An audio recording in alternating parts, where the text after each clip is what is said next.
안녕하세요, 학습자 여러분. 푸딩캠프의 유남주 코치예요. 푸딩캠프의 코칭데이 2부 프로그램인 2주의 컨텐츠 시간입니다. 2주의 컨텐츠는 퀴즈, 과제, 학습 노트 등 학습자 여러분이 학습 활동을 하며 만드는 컨텐츠 중 몇 가지를 선정해 모두에게 소개하고 공유하는 프로그램이에요. 정말 좋은 컨텐츠가 많아서 선정하기 참 어려웠는데요. 질문과 답변 노트에도 여러 학습 활동이 있었고 캠프의 학습자분들의 스토리가 만들어진 촘촘한 한 주를 보냈어요. 그래서 이번에는 소개해드릴 게 많으니 바로 시작할게요. 스파이. 깜짝이야. 인기척 좀 내며 다녀요. 근데 뭐라고 했어요? 스파이. 의원님은 학습자분들 사이에 섞여있는 스파이입니다. 무슨 말인가 했네요. 정말 의원님은 그런 의심이 들 정도로 코치처럼 강의자처럼 학습 활동하시죠? 의원님의 다른 학습 활동도 인상적이지만 퀴즈를 임하는 모습은 더 각별해요. 퀴즈 활동에서는 의원님의 답변을 선정했어요. 의원님은 마치 누군가를 가르치는 것처럼 알고 계신 것을 의원님의 언어로 답변을 설명을 하셨어요. 제가 유남주인 이유가 배워서 남주어 성장하는 걸 표방해서잖아요. 의원님도 누군가가 이해할 수 있게 설명하면서 개념이 더 단단해지셨을 것 같아요. 배워서 남주는 활동을 실천하시는 모습이 인상 깊어 선정했습니다. 이번엔 선정한 학습 노트를 소개합니다. 먼저 제님의 학습 노트예요. 제님은 아팠던 사람이 맞는지 물어보고 싶을 만큼 노트 정리를 꼼꼼히 하셨어요. 팀 동료에게 자극과 도움을 주는 학습 노트를 매회 쓰시는 학습 노트의 아이콘이 되셨죠. 제안을 드리자면 만약 강의를 들으며 노트를 완성해가는 방식으로 노트를 작성하셨다면 키워드 중심으로 노트를 작성하고 강의 후에 키워드를 보며 제님이 이해한 것으로 서술하는 방식으로 노트를 작성해보세요. 시간과 공이 더 들지만 학습 효과가 더 크실 거예요. 조혜님은 4가지 F로 학습 노트에 일종의 회고를 담으시는데요. 이는 학습별로 회고를 하여 현재를 진단하고 더 나은 학습을 모색하는 좋은 방법이에요. 게다가 타자화되어 있는 정보와 지식을 자신의 언어와 감정, 생각으로 연결짓는 효과도 있지요. 다른 분들께도 권장하는 마음으로 선정했습니다. 동료의 학습 노트에 남기는 학습 노트 피드백 활동은 같은 주제를 학습해도 사람마다 이해하거나 중요하다고 여기는 것이 다르며 때로는 노트를 함께 보완할 수 있어요. 놓친 학습 요소를 발견하여 학습하는 계기가 되기도 하고요. 아영님의 학습 노트에 표님과 의원님이 남긴 피드백은 동료와 함께 학습 노트를 키우는 모습이 보이고 이는 푸딩캠프가 추구하는 학습 활동이어서 여러분에게 소개하고자 선정했습니다. 이번 주엔 많은 과제를 소개해드릴게요. 특히 까다로운 점을 인정받는 과제인 의사 코드 코딩 과제가 있어 모두가 신나고 즐거웠죠. 표님은 실습형 과제를 수행하실 때 실제로 사용할 법한 구현을 하시더라고요. 이번에도 일상에서 겪고 있는 상황에서 프로그래밍으로 문제를 개선하거나 보완하는 것을 선별해 과제 2024 311-2를 수행하셨어요. 이렇게 실습하고 연습하면 코드를 개선하고 보완할 동기가 생기고 난이도도 점진적으로 높여갈 수 있어요. 예를 들어 리스트 오브 북스 마이 오운 함수는 이미 보유한 책을 또 구매하는 실수를 예방하는 데 도움을 주는데 이 다음 개선점은 보유한 책 목록을 파일 형태로 영구 보관하는 것으로 정할 수도 있고 지금은 이름이 정확히 일치해야 하는데 검색어 일부를 포함하는 책을 검색하는 기능으로 정할 수도 있는 거죠. 그럼 다음에 무엇을 학습해야 할지 주체적으로 정할 수 있답니다. 여러분도 이 방법 써보세요. 정리정돈이 잘된 환경에서 학습하면 기억력과 집중력이 더 높다고 해요. 조혜님의 과제를 보면 각 구역이 어느 부분에 대한 과제인지 주석으로 깔끔하게 정리하셨는데요. 나중에 과제를 다시 볼 때 강의 자료 어느 부분에 관한 것인지 찾기도 좋고 무엇보다 가독성이 좋아 읽기 부담되지 않아요. 그런데 한 가지 눈에 들어오는 게 있네요. 변수 이름으로 리스트, str, 튜플을 사용하셨는데 이 이름들은 파이썬 내장 자료형으로 사용되어서 의도치 않은 문제가 야기될 수 있어요. 그래서 이름을 좀 더 구체적으로 쓰시면 좋아요. 예를 들어 1, 2, 3, 4, 5를 담은 리스트는 넘버스라고 이름 짓는 거지요. 언제 맞이해도 어렵고 힘든 의사 코드 코딩 과제. 수란님도 1주차에서 의사 코드로 코딩하신 걸 보면 익숙하지 않아 구체화가 부족했었는데요. 실전에 강하신 걸까요? 구현에 가깝게 구체화한 의사 코드로 코딩하셨더라고요. 체감하신 난이도가 어떠했는지 궁금한데 다른 학습 활동을 보면 무난하게 소화하신 것 같아요. 이 과제가 특이한 점이 작성된 걸 보면 뭐가 어렵고 까다롭나 의아해할 수 있는데 정작 직접 풀어보려고 하면 상당히 어렵고 까다롭거든요. 잘하셨어요, 수란님. 예선님도 수란님처럼 구현에 가깝게 의사 코드로 코딩하셨는데요. 제가 예선님 과제도 선정한 이유는 현재 예선님이 파이썬을 어느 정도 이해하고 활용하시는지 엿볼 수 있게 코드를 작성하셔서 그래요. 추측컨대 소프트웨어 엔지니어로서 코드를 지속적으로 리팩토링 하셨다기보다는 필요한 구현을 그때그때 빠르게 작성하고 검색해 활용하는 구현에 더 익숙하신 것 같아요. 이렇게 자신의 상태를 담은 학습 활동을 하면 코치가 학습자분에게 맞춰 피드백을 드리거나 학습 방향을 함께 고민할 수 있어요.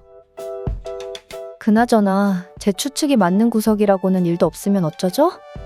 박제되어 두고두고 학습자분들의 웃음벨이 될 것 같은 예감이 듭니다. 아우, 방해되니 저리 가요. 애나님은 한나리 강의 난이도 조절을 하는데 애를 먹인, 이 사람이 아니 많은 저 참고가 그런 된 분 말하거나 중 한 내색한 적 분인데요. 없어요. 난이도가 이 사람이 상당히 모험하네. 높은 과제 2024 314를 잘 푸셔서 선정해봤습니다. 애나님이 현재 컴퓨테이셔널 싱킹을 어느 정도 하시는지 어떤 걸 어려워하시는지 잘 드러나 있는데 실제로 엄청난 집중력과 끈기로 의사 코드를 개선해가며 과제를 풀어내셨어요. 그런 측면에서는 입문자에게 의사 코드 코딩하는 교본 같지요? 고생하셨어요, 애나님. 제가 학습 상태를 파악하기 어려워한 학습자 중 한 분이신 아영님은 자신감을 조금 더 가지셔도 될 것 같아요. 한날이 조금 도와드렸는데 들여쓰기를 하며 광택을 조금 내드린 것 뿐이거든요. 이미 내용면에서는 구현이 가능한 의사 코드를 작성하셨던 거죠. 바로 이런 게 코치의 역할이기도 하고요. 3주차 학습 활동이 기대되어 아영님의 과제를 선정했습니다. 2주차부터 질문과 답변 노트에 질문이 채워졌는데요. 푸딩 캠프는 학습 효과를 위해서라면 질문 답변 환경도 결코 만만하게 운영하지 않는다는 걸 잘 드러내죠. 한나리 질문 답변 체계를 이렇게 설계했을 때 솔직히 이건 실패각이다 라고 생각했거든요. 근데 질문과 답변이 채워지는 과정을 보며 질문과 답변이 컨텐츠가 되는 광경을 정말로 목격하니 신기하더라고요. 첫 번째 질문은 비주얼 스튜디오 코드로 실습하면 좋은 점에 관한 거였어요. 주피터 같은 편집기를 사용하시는 분이라면 번거롭고 불편해서 더욱더 비주얼 스튜디오 코드를 써야 하는 이유가 필요할 것 같아요. 프로그래밍 코딩 실습을 코드 에디터인 비주얼 스튜디오 코드에서 해야 하는 이유를 여러분은 뭐라고 생각하시나요? 유추해보세요. 푸딩 캠프는 학습 효과와 효율을 내는 것이 목적이에요. 실습한 코드를 편하게 그리고 빠르게 실행하고 피드백을 받도록 하기 위함이죠. 테스팅 기능은 코드 에디터의 특징이자 강점이거든요.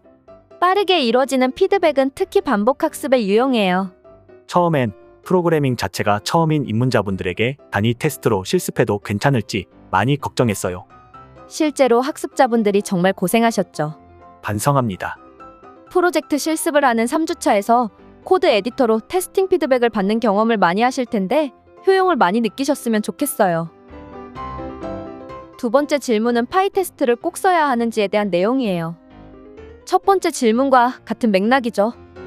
정말 고생하며 코드 에디터와 파이썬 테스팅 환경을 구성했는데 정작 1, 2주차에서는 효용을 느낄 만한 실습이 별로 없었거든요. 쓰는 이유는 첫 번째 질문의 답과 같은데요. 제가 이 질문을 선정한 이유는 학습자의 질문에 다른 학습자께서 답변을 달아주신 점이었어요. 게다가 푸딩 캠프가 파이 테스트를 사용한 목적과 의도도 알고 계세요. 하나 더 하자면 빠르고 명확한 피드백을 코딩하는 코드 편집 영역에서 받아볼 수 있다는 점도 주요한 이유예요. 남주님이 선정한 세 번째 질문과 답변도 소개해주세요. A is B가 진짜 참이냐는 질문입니다. 객체의 동일성과 동등성에 대해 다루면서 일부 정수는 리터럴 객체로 각각 따로 만들어도 동일한 객체가 돼요. 예를 들어 A는 299792-428. 그 다음에 B는 299792-428이라고 하면 두 객체의 값은 동등하지만 객체로서 서로 같진 않아요. 객체 동일성을 확인하는 예약어인 is로 확인 가능하죠. 그런데 C파이썬에서 -5부터 256은 예상과 다른 결과가 나와요. 자주 사용하는 정수를 파이썬이 미리 객체로 만들어 놓고 리터럴 객체로 생성하려 하면 생성하는 대신 미리 만들어 놓은 객체를 객체 이름에 짝지어 주거든요. 입문 과정에서는 뺀 내용인데 표님이 실습하며 이 현상을 발견하시고는 질문하셨어요. 강의에서 설명하는 것보다 학습자가 이리저리 실습 코드를 응용하고 변형하며 직접 경험하면 확실히 머리에 각인될 것 같아요. 질문 양식도 질문 내용에 적합했죠. 알았어요. 질문 답변 체계? 참 잘 만드셨습니다. 마지막으로 팀을 건강하고 활력을 북돋는 학습자분들의 활동을 선정해봤어요. 이번에도 의원님의 활동이 눈에 띄었어요.